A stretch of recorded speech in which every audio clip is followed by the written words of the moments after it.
मैंने फ्लिपकार्ट से ऑर्डर किए थे फ़ोन स्टैंड और हमारे फ्लिपकार्ट वाले भैया फ़ोन स्टैंड लेके आ चुके हैं। तो वीडियो में देख सकते हैं दोस्तों, 7 दिनों के बाद हमारा फ़ोन स्टैंड आया। देख सकते हैं दोस्तों, हमारा पैक निकल आया है और हम वहाँ से अपना प्रोजेक्ट लेके निकल पड़ते हैं। आ जाते हैं अनबॉक्सिंग करने के लिए।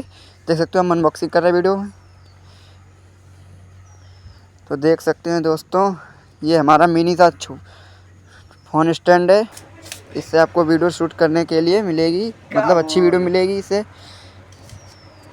और मैंने इसे तो देख सकते हैं दोस्तों, मैंने ये मंगाया है अपने वीडियो शूट करने के लिए। तो आपसे तो देख सकते हैं वीडियो हमारा इसमें कैसे लग रहा है हमारे फ़ोन स्टैंड में। तो आज से आपको अच्छा और वीडियो मिलेगा। देख सकते हैं दोस्तों, ये देख सकते हैं दोस्तों, और हमारे पीछे बच्चा पार्टी भी है, देख सकते हैं। लाइक करें, सब्सक्राइब करें। तो आज का हम लोग यहीं पर समाप्त करते हैं। तब तक के लिए धन्यवाद।